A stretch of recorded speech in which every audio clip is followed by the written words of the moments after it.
Halo kawan pajak semua, perkenalkan, kami dari kelompok 5 kelas 611 Diploma 3 Pajak akan memaparkan materi mengenai pemeriksaan dan pembuktian.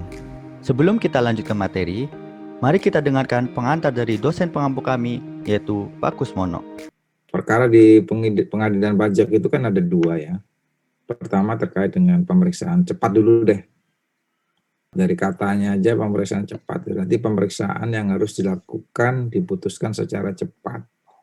Kenapa? Itu karena di situ perkaranya itu tidak terlalu detail untuk perkara biasa nih.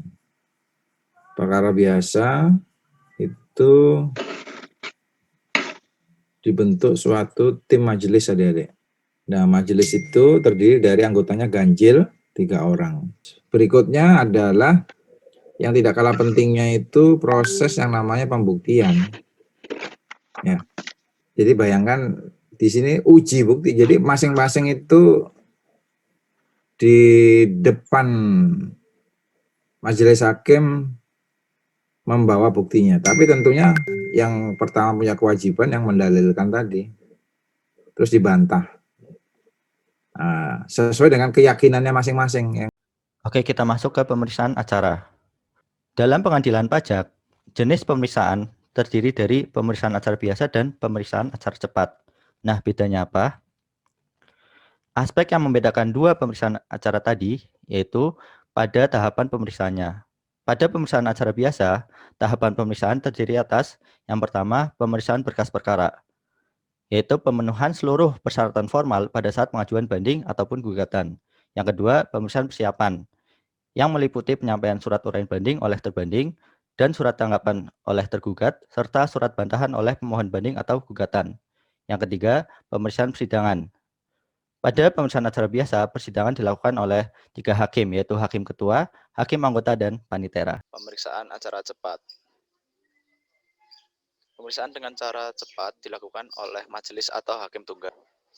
Pemeriksaan dengan acara cepat dilakukan terhadap yang pertama, sengketa pajak tertentu, yaitu yang surat banding atau gugatan tidak memenuhi syarat. Kedua, gugatan yang tidak diputus dalam jangka waktu 6 bulan.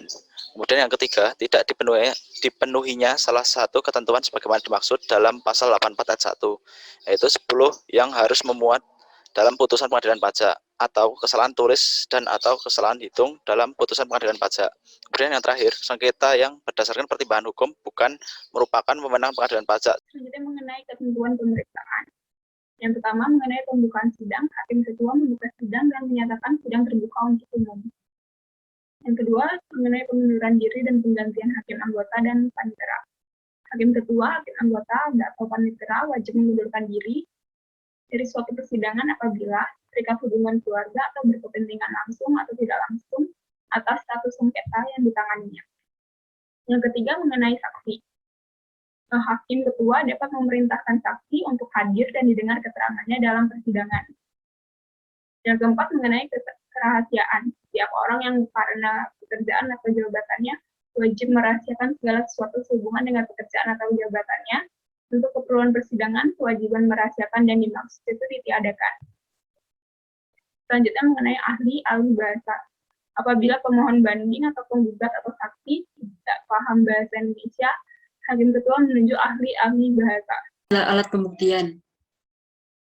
Alat bukti terbagi atas 5, yaitu ada surat atau tulisan, keterangan ahli, keterangan saksi, pengakuan para pihak, dan pengetahuan hakim.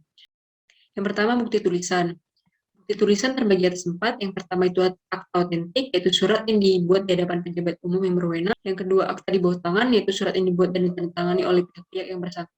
Yang ketiga, surat keputusan, yaitu surat keputusan atau surat ketetapan yang diterbitkan oleh pejabat yang berwenang, dan surat lain selain yang telah saya sebut. Yang kedua, bukti keterangan ahli. Keterangan ahli adalah pendapat orang yang diberikan di bawah sumpah dalam persidangan tentang hal yang ia ketahui menurut pengalaman dan pengetahuannya. Yang ketiga, bukti keterangan saksi. Merupakan kepastian yang diberikan kepada hakim di depan persidangan tentang peristiwa yang disengketakan. Yang keempat, bukti pengakuan. Adalah suatu pernyataan sepihak di mana salah satu pihak dalam suatu proses mengaku kebenaran sebagian atau seluruhnya dari yang dikatakan lawan. Yang kelima, bukti pengetahuan hakim.